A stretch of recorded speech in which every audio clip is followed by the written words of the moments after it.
The first thing to say about language change is it's inevitable. Language is a living thing, constantly expanding, evolving, and adapting to the humans who use it.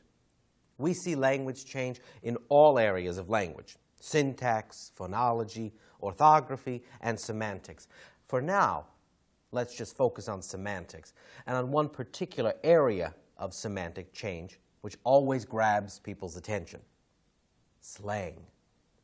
We all recognize slang, we all use slang, and we use it for a reason. It gives our language a special feel and says something about us. So I'm going to talk a bit about what slang is, who uses it and why, where it comes from, and how it is received. So, what is slang? Here's a definition you might want to jot down. Slang is informal language which tends to be associated with particular groups of people and therefore helps define their identity. Slang often breeds among deprived groups or groups we think of as secretive or underground or non-conforming. Today, though, these associations are becoming much weaker, and now everyone uses slang. So, let me home in on this idea of identity as it leads us into the question of why people use slang. A lot of slang comes from people not wanting to be understood by those outside their group.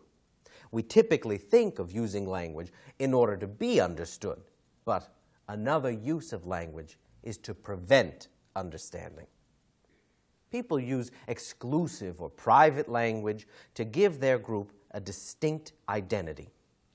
With slang, people can tease one another, enjoy shared experiences, and keep everyone else at a distance. All cultures have groups or subcultures who want to be separate, and yet they want people to know who they are and what they stand for, and slang helps to construct that identity. We can say then that slang reflects the experiences, beliefs, and values of its speakers. By using the slang associated with a particular social group, you're staking a claim to membership of that group. Being in group denotes inclusion or acceptance because you play by the group's rules. Being out group is the opposite. It's being excluded. Ever notice how non-native speakers are so eager to learn slang even before they have a basic grasp of the language? Well, that's because it's a signal of integration, of membership. I speak this language, I belong. In a word, slang is cohesive. Now, let's look at the personal benefits of using slang. First, when you use slang well, you show that you're in tune with the times, that you know what is culturally in fashion, and you're part of it.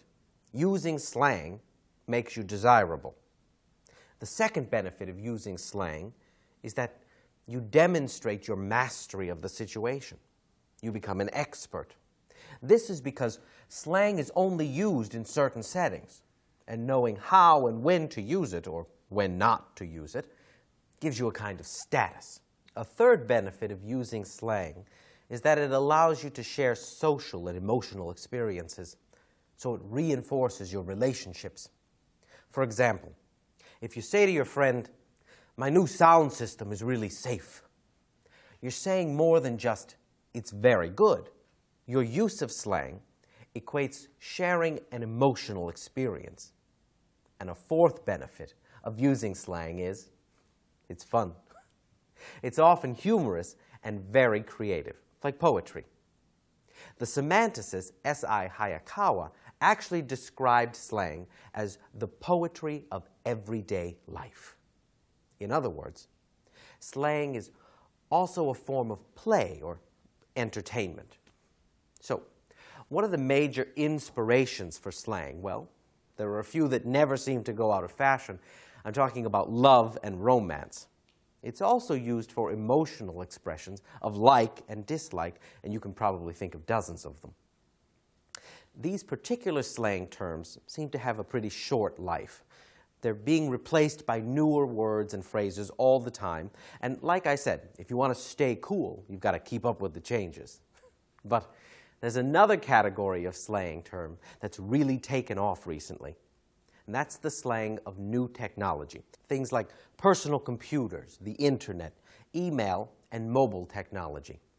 These things have become one of the richest sources of slang, and there are tons of websites designed to celebrate or decode that slang. Here we see certain, often youthful communities using this to distance themselves from the technologically challenged older generations.